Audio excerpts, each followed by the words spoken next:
was asked to come here and speak on 2 instances in my life where I'd almost died. I'm talking about near-death experiences here, but thankfully I haven't had too many of those, knock on wood, but I'm gonna give you the best that I've got, and I wanna know if you might be able to relate. Don't forget to let us know. My name is Tia Monet, and I'm doing this one for Real Advantage Productions.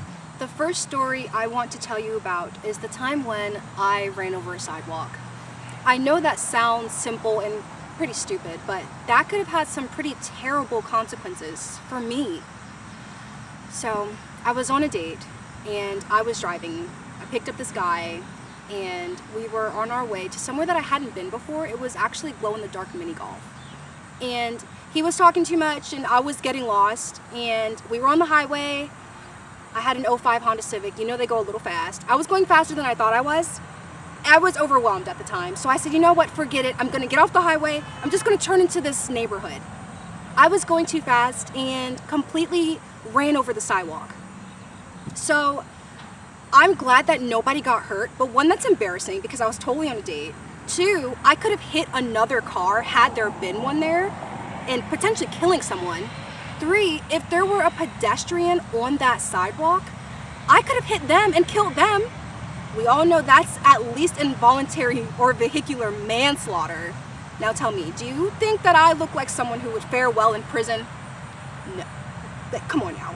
Can't get my hair done, can't even do my little makeup, and I can't look cute. That thought really makes me cringe, not to mention the fact that I would have to live with the fact that I really killed someone for the rest of my life. And I know there's people out there who have done that and have gone to jail behind hitting someone and killing someone. And they went to jail, but they still have that jail in their mind of knowing that they took someone's life undeservingly. That really opened my eyes because I don't know what I would do.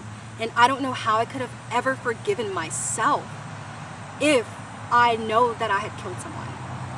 For me, there were no physical damages to me. My car was pretty messed up. From the outside, it didn't look like there was anything wrong, but the entire undercarriage had to be replaced. I didn't mention that was the weekend of my birthday, so you know what my birthday gift was. Yeah, getting the car fixed. Not fun. But yeah, I'm so thankful, and I thank my lucky stars that there was nobody walking on that sidewalk and that there wasn't another car.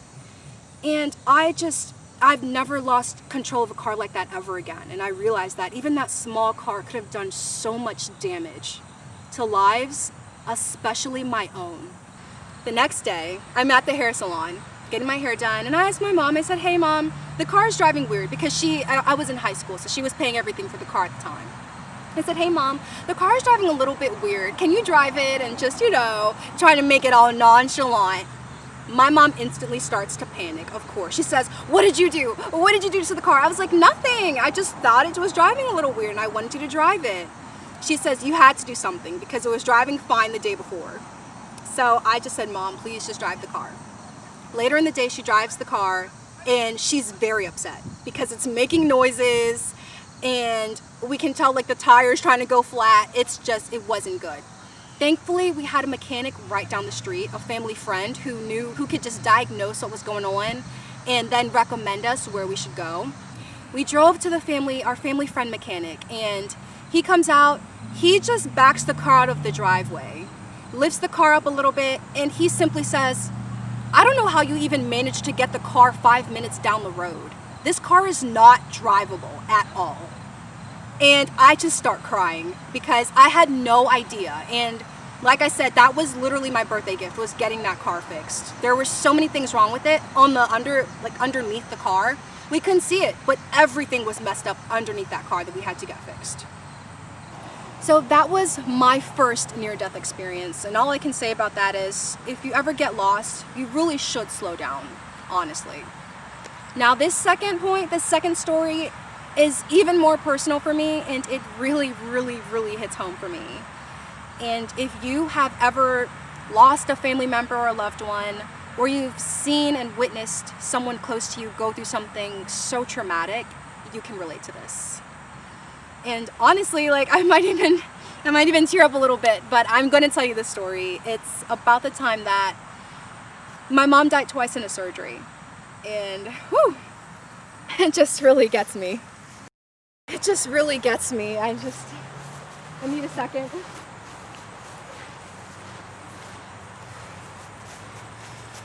Whew. Oh my. Okay, I'm all right now. I've composed myself. Now, this story starts like any other typical story of someone taking their loved one into the hospital for regular surgery. All my mom was getting was a knee replacement. So how did she almost die twice? Keep listening. So she gets her knee replacement done, and the vibe was different, but it was super early in the morning. So I figured my sister worked in the same hospital that my mom got the surgery in. So I went to take a nap in my sister's office. Next thing I know, surgery's over. Everything seems like it went well. They have her upstairs, and she's still under some anesthesia, but no biggie. So my mom gets up, she has to use the bathroom. What do you know? She falls. That's right, she fell. In the hospital, right after her knee replacement. She dislocates her new knee and falls on her hip. From there, that's when everything just goes even more downhill. Now, this surgery took place in the middle of December. It just so happened to be snowing and hailing this day. Keep that in mind. So they put her knee back in place, but they find that her foot is stone cold. No pulse, no feeling, nothing. No feeling in her foot. They can't do they don't know what to do. So they have to send her to another hospital 45 minutes away. They try and get the helicopter, but remember that snow and hail, they couldn't see. They have to get an ambulance. The ambulance takes her to the hospital 45 minutes away. It just so happens that the devil made me lose my keys in this hospital, and it's midnight. Everything's closed. So I can't even ride on the ambulance with my mother. I'm stranded at this hospital. My mom is already at the other hospital, 45 minutes away. They take her into the operating room, and that was the last I saw of her. I never find my keys. I have to Uber 45 minutes to this hospital. And I'm asleep. They had us waiting in the ICU waiting room, and we slept there. That surgery took 8 hours. 8. And I barely slept. The surgeons came into the room probably at 6 in the morning, and they told us that my mom had died twice in that surgery, and I didn't believe it. Could you imagine just waiting for someone to be rolled out of an operating room only to find that they never do? I really had to consider that. I was not ready for that. I'm so glad that they resuscitated her, but I still to this day wonder, what if they couldn't? What if they didn't? What if her heart rate really fell too low that they couldn't even save it? I took her to the hospital to get her knee replacement, a surgery that you're in and out. And she died twice. She showed me just how short life is. That heaven really is a breath away, and that we take life for granted. After that, a couple weeks later, my mom ended up getting a brain tumor. They found a brain tumor. So she's alive, but she went blind. Just like that. And although they removed the brain tumor, the surgeons said that only 60% of patients ever regain their vision. To this day, my mom has gotten her vision back.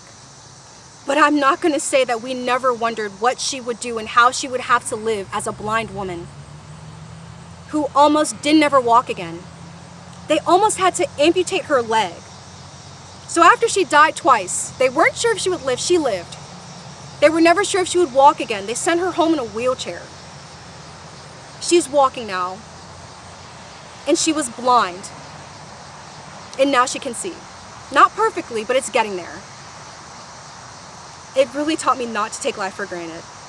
I must mention that to date, that was the worst day of my life. December 15th, 2019.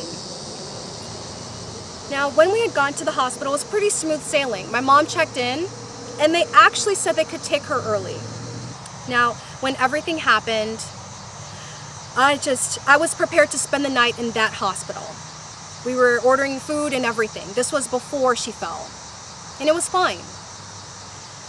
Once she fell, everything just kind of went down south. I remember that when it happened, I sprinted out the door and I just started yelling, help, help, help. Like I was just yelling it down the hall in every direction. And then the people started to come and help us. And they just, they got her up off the floor. She was crying, she was really upset. And they helped her back into the bed, and then they called the doctor to try and do what they could to fix it. Now, when my mom left to go to the other hospital, the bigger hospital, it's 45 minutes away, and I was running around the hospital asking the help staff if they could unlock doors for me to help me find my keys. How could I lose my keys? I never do that. I had to do it on this day. And I never found my keys. I ended up having to call that hospital every day for 5 days until someone finally turned them in. Anyway, I make it to that hospital. My Uber driver, it's past midnight. My Uber driver drops me off in the dead of darkness. I have no idea where I am. I feel unsafe. If I had more time, I would have called Uber corporate and complained, but I didn't. When they finally came in at 6 a.m., they told us that because my mom is unconscious, we had to make a decision for her about what to do with her leg. Now, my sister, being the nurse, gave us an advantage, and I believe that we did make the best decision for her overall. We decided to give her, it's called an external fixator, which is basically a big cage that goes around your leg, and it causes you to not be able to move your knee. But they said that would help her heal the quickest. And that's what we ended up getting. However, could you imagine that you died twice, and then you wake up and you see a big cage around your leg? I was praying really hard that day that my mom wouldn't wake up screaming after everything that she's been through. And the crazy thing is that when my mom woke up, although she was saying a bunch of crazy stuff from anesthesia, she said that she saw white. She saw the light. And then she ended up saying that she saw our late grandmother. And I thought she was just kidding. Until I realized that even after the anesthesia wore off, she said that same story. Which really made me believe, wow, she really died twice. And she heard someone telling her that it wasn't time yet. That she still had more to do on this earth. And it just baffled me.